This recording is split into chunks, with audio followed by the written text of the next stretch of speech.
Thanks చెప్తున్నాను. నేను ప్రకాష్ రాజ్ గారు నిన్న ప్రెస్తో మాట్లాడుతూ టీవీలో ప్రింట్ మీడియాతో మాట్లాడుతూ ఆయన కొన్ని వ్యాఖ్యలు చేశారు.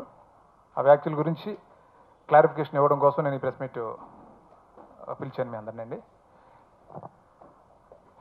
ఫస్ట్ ఆయన ఎలిగేషన్ వచ్చి ఆ కవిత ఒకటి నాకు చెప్పకుండా వాడుకున్నారు, నీకు సిగ్గుందా అని అన్నారు. దానికి వివరణ ఇవ్వడానికి ముందు ప్రకాష్ రాజ్ గారు ఆగడి సినిమాలో యాక్ట్ చేశారు. ఆయన నేను తీసేయడానికి కారణం నా అహంకారం అని చెప్పారు. నేను తీసేయడానికి కారణం నా అహంకారం కాదు, ఆత్మాభిమానం. ఒక అసిస్టెంట్ డైరెక్టర్కి జరిగిన అవమానం అంటే మీడియాలో ప్రెస్లో చెప్పకూడని విధంగా దుర్భాషలు దారుణమైన మాటలు మాట్లాడారు ఆయన అందరూ ముందు. ఎంటైర్ యూనిట్ అప్పుడు కంప్లైంట్ కూడా డైరెక్షన్ అసోసియేషన్లో ఇవ్వడం జరిగింది. ఆ కేసు ఆ కంప్లైంట్ అసోసియేషన్లో ఉన్నప్పుడు కౌన్సిల్లో ఉన్నప్పుడు నిబంధనలకు విరుద్ధంగా ఆయన ఒక ప్రెస్ మీట్ పెట్టి ఒక తెలుగు నేర్చుకుని కష్టపడి ఒక పద్యం రాసి నాకు డెడికేట్ చేశారు. అంటే అది నా కోసం ఆయన రాసుకున్న పద్యం నాకు డెడికేట్ చేశారు కాబట్టి దాని మీద నాకు హక్కు ఉందని ఫీల్ అయిన సినిమాలో పెట్టాను నేను. Okay, number 1. నెంబర్ 2, ఒక సినిమా రన్నింగ్లో ఉన్నప్పుడు ఒక సినిమా వ్యక్తి అయ్యుండి సినిమా రన్నింగ్లో ఉన్నప్పుడు ఆ సినిమా రిజల్ట్ గురించి నెగిటివ్ ప్రచారం చేయటానికి మీకు సిగ్గు అంతకంటే పెద్ద పదం ఏదైనా ఉందా అని నేను అడుగుతున్నాను. ఓకే, ఇకపోతే ఆయన ఇంకో ఎలిగేషన్ చేశారు. పెద్ద వాళ్ళ పేర్లు వాడారు. నేను ఆగడు సినిమాలో మీ అందరూ చూస్తుంటారు చాలామంది, పంచ్ డైలాగుల మీద సెటైర్ అనే ఒక పద్ధతిని పెట్టుకున్నాం క్యారెక్టర్ యాటిట్యూడ్లో. దాన్ని దూకుడు మీదే వేసాం. దూకుడు సినిమాలో మా డైలాగుల మీద మేమే సెటైర్ వేసాం. అది ఏ కాంటెక్స్ట్లో వేసామో సినిమా చూసిన మీ అందరికీ అర్థమైంది. దాని గురించి నేను చాలా సందర్భాల్లో క్లారిఫికేషన్ ఇచ్చాను. మహేష్ బాబు గారు కూడా ఇచ్చారు, ప్రొడ్యూసర్స్ ఇచ్చారు. అది అక్కడితో అయిపోయింది. తర్వాత పవన్ కళ్యాణ్ గారి పేరు, ఎన్టీఆర్ పేరు వాడారు. వాళ్ళని ఎందుకు లాగుతున్నామని. పవన్ కళ్యాణ్ గారు అంటే నాకు విపరీతమైన గౌరవం, అభిమానం. అది చాలా సందర్భాల్లో చెప్పాను. ఒక వేదిక మీదే పబ్లిక్ గ్యాన్ మీద నాకున్న ఇష్టాన్ని తెలియచెప్పాను నేను. అలాగే ఎన్టీఆర్తో సినిమా చేశాను, చాలా మంచి హిట్ అయింది సినిమా. ఆయనతోటి మంచి రిలేషన్ ఉంది. నేను ఎవరిని ఉద్దేశించి ఈ సెటైర్ లేదు. మీరు సినిమా చూసిన మీ అందరికీ ఒక క్లారిఫికేషన్ వచ్చి ఉంటుంది, ఆన్సర్ వచ్చి ఉంటుంది రిలీజ్ అయిన తర్వాత. ఎందుకంటే అది దూకుడు డైలాగుల మీద సెటైర్గానే వేసాం. అది పొరపాటును కొంతమంది కావాలని దాన్ని ప్రచారం చేసినా కానీ అది నిజం కాదు. మరొకసారి ఆ విషయాన్ని నేను క్లారిఫై చేస్తున్నాను. ఇకపోతే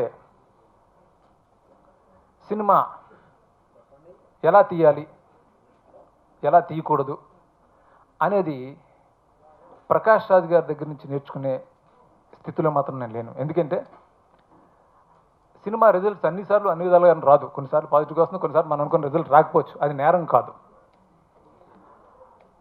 ఆయన మా వివాదం జరిగిన తర్వాత ఆయన సినిమా కూడా రిలీజ్ అయింది. ఆ ఫలితం ఏంటో అందరికీ తెలుసు. ఏదో ఉలవచారు బిర్యానీ అని సినిమా రిలీజ్ అయింది. ఆ ఫలితం ఏంటో అందరికీ తెలుసు.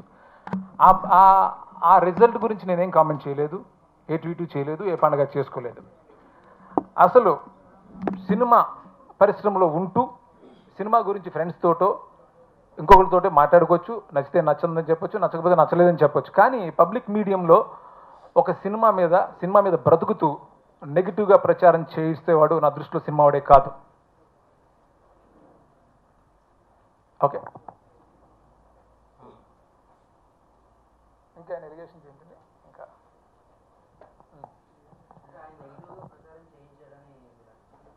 ఆయన చెప్పారు కదండి, ప్రెస్ మీట్లో చెప్పారు కదా, చేసాడు కదా ఆయనే. సినిమా అందుకే రిజల్ట్స్ ఎలా ఉంటాయని చెప్పాడు కదా. వీడియో చూడండి. అదేండి, అంటే ఏ ప్రేమతో ఏ అహంకారం లేకుండా తీస్తే ఆయన సినిమాలు ఆ రిజల్ట్స్ వచ్చినాయి. సినిమాలు ఎలా తీయాలో ఖచ్చితంగా ప్రతి ఒక్కళ్ళు ప్రేమతోనే తీస్తారు. సినిమా ఎలా తీయాలో ఆయన దగ్గర నేర్చుకునే పరిస్థితుల్లో మాత్రం నేను ఖచ్చితంగా లేను. ఓకే, ఆయన డైరెక్ట్ చేసిన సినిమాలకు రిజల్ట్స్ అందరికీ తెలుసు కదా. నేను దాని గురించి కామెంట్ చేయదలుచుకోలేదు. ఆయన చేశారు కాబట్టి దానికి ఆన్సర్ ఇస్తున్నాను నేను. ఒక సినిమా రన్నింగ్లో ఉన్నప్పుడు అలాంటి నెగిటివ్ ప్రచారం చేయటం వల్ల వచ్చే నష్టానికి ఎవరు బాధ్యులు? ఒక్క నిమిషం సారీ అండి ఫోన్.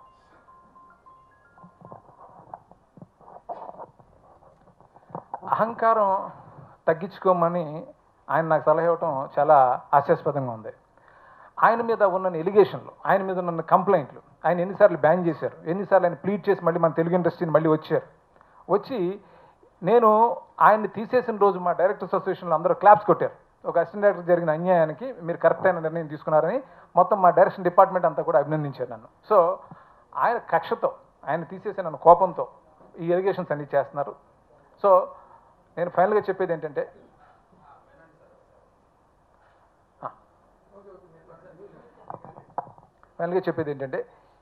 ఇకనైనా ఆయన ఇలాంటివి మానుకుంటే మంచిది, ఎవరి పని వాళ్ళు చూసుకుంటే మంచిదని నేను సలహా ఇస్తున్నాను. Thank you very much.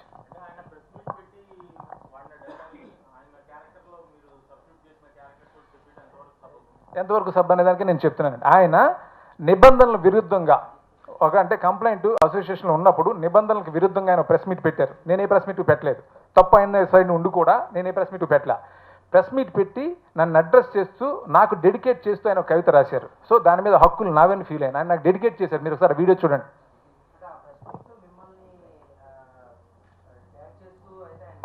Tag చేస్తూ అంటే ఆగడి సినిమా గురించి మాట్లాడి, హీరో కాదు, ప్రొడ్యూసర్లు కాదు, ఇంకొక వ్యక్తి అంటే ఆ వ్యక్తి ఎవరున్నారు, పైగా నేను నాటకాలు ఆడించాను బ్యానర్, నాటకాలు ఆడించాల్సిన అవసరం నాకు లేదు. అసలు కంప్లైంట్ ఇష్యూ అనే అది కాదు, ఒక కోడాక్టర్ ఇష్యూ అది.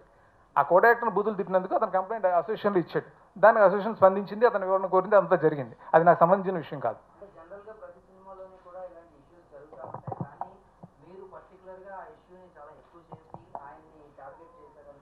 దానికి కారణం ఒకటేనండి. ఇప్పుడు ఆ తప్పు ఆయన సైన్ తప్పు ఉన్నప్పుడు నేను ఆయన తీసేసాను, అక్కడతో వివాదం అయిపోయింది. అసోసియేషన్ ఉంది.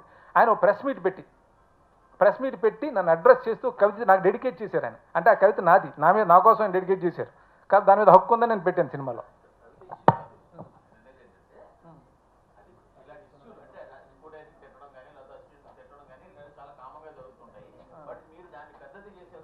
అది నేను చేశానో ఎవరు చేశారో మా డిపార్ట్మెంట్ వాళ్ళు వివరణిస్తారండి. సార్, మేము ఇక్కడికి వచ్చింది ఇలాంటి ప్రెస్ మీట్లు సంస్కారం అనిపించుకోదు, సంప్రదాయం అనిపించుకోదు అని చెప్పడానికి వచ్చి ఈ ప్రెస్ మీట్లో చెప్పాల్సి వస్తుంది డైరెక్టర్ అసోసియేషన్ తరఫున. ఎందుకంటే నిన్న నన్ను బ్యాన్ చేయటానికి 2-3 సంవత్సరాలు బ్యాన్ చేయటానికి నాటకాలు ఆడాడు అంటే ఈయన గురించి అడ్రస్ చేసింది, ఆడారు అంటే అసోసియేషన్ అన్నట్టుగా మాకు అర్థమైంది. ఆడాడు అని అందులో నాకు సౌండ్ కరెక్ట్గా అది ఆడాడు మధ్య నాకు వినపడకపోతే ఆడాడు అని అంటే ఆయన ఈయన అసలు ఇష్యూ కదా. అప్పుడు ఒక కోఆర్డినేటర్ని అన్పార్లమెంటరీ వర్డ్ మాట్లాడితే అతను సెల్ఫ్ రెస్పెక్ట్ దెబ్బతిని మా అసోసియేషన్ అది మెంబర్ కాబట్టి మాకు కంప్లైంట్ పెడితే దాని ప్రాసెస్ ప్రకారం మేము మూవీ ఆర్టిస్ట్ అసోసియేషన్ పంపించాం. ఒక కోఆర్డినేటర్ని అన్పార్లమెంటరీ వర్డ్ మాట్లాడినప్పుడు అది భావోద్వేగాలకు సంబంధించిన విషయం, ఒక సెల్ఫ్ రెస్పెక్ట్ సంబంధించిన విషయం కాబట్టి అది ఫైనాన్షియల్ ఇష్యూ కాదు. ఒక ఫైనాన్షియల్ ఇష్యూకి 1 నెల టైం తీసుకోవచ్చు, ఒక 6 నెలల టైం తీసుకోవచ్చు, ఒక 1 ఇయర్ టైం తీసుకోవచ్చు. అది ఫైనాన్షియల్ ఇష్యూ కాబట్టి. ఇది నేను అసిస్టెంట్ డైరెక్టర్ చేస్తున్నప్పుడు మా కోఆర్డినేషన్ గారి దగ్గర ఒక హీరో డ్రైవర్ తోటి చెప్పు తీసుకుని మా అసిస్టెంట్ డైరెక్టర్ని కొడితే అతను మొత్తం యూనిట్ అంతా కలిసి ఆ డ్రైవర్ని కొట్టాక కూడా సినిమా షూటింగ్ ఆగిపోయింది. మళ్ళీ ఆ హీరో వచ్చి క్షమాపణ అడిగే వరకు. అక్కడ ఉండే ఎమోషన్స్ అలా ఉంటాయి. కానీ ఒక ప్రోడక్ట్ దెబ్బ తినకూడదు మన వల్ల అని ఒక బ్రాడ్ మైండ్ తోటి ఉన్నాడో లేదో, నాలాంటి వాడు అయితే అక్కడే నేను రియాక్ట్ అవుతాను. అందరూ అలాగ ఉంటారు కదా ఒక్కొక్కళ్ళ యాటిట్యూడ్ని బట్టి. అతను పద్ధతిగా వచ్చి ఇలాగా ఇది సెల్ఫ్ రెస్పెక్ట్ సంబంధించిన విషయం అని ఇలా అన్నాడు. అక్కడ నా వల్ల ఒక ప్రాజెక్టు ఎఫెక్ట్ అవ్వకూడదని మేము వస్తే దాన్ని మేము ప్రాసెస్ ప్రకారం 3 రోజులు మేము పంపించలేదండి మూవీ ఆర్టిస్ట్. ఎందుకు 3 రోజులు మేము పంపించమంటే ఈలోగా వాళ్ళు కాంప్రమైజ్ అయ్యి లేదండి నేను విరమించుకుంటున్నానులే, అతను వచ్చేదో నాకు క్షమాపణ చెప్పాడు అని ఒక టైం ఇస్తాం. మేము కూడా ఎమోషనల్ డిసిషన్ తీసుకోం. అసోసియేషన్ అంటే చాలా రెస్పాన్సిబుల్గా ఉంటామని చెప్పడానికి మాట చెప్తున్నా. 3 రోజుల తర్వాత కూడా అదే అగ్రెసివ్గా సార్ నేను అలాగే స్టాండ్ బై ఉన్నాను, నాకు న్యాయం జరగాలి అని అన్నప్పుడే 3వ రోజు సాయంత్రం మేము మూవీ ఆర్టిస్ట్ పంపించాం.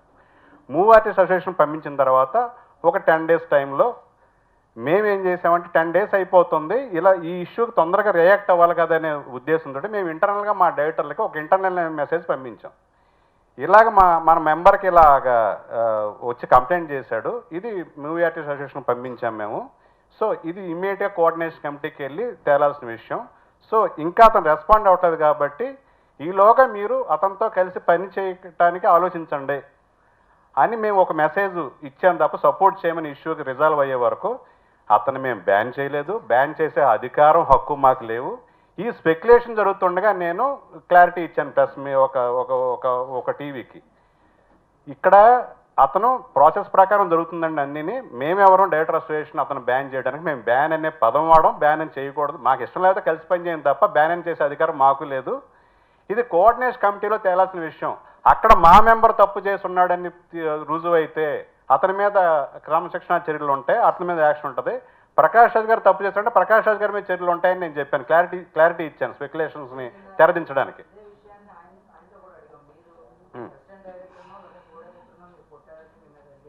అది తిట్టాడండి, కొట్టాడు.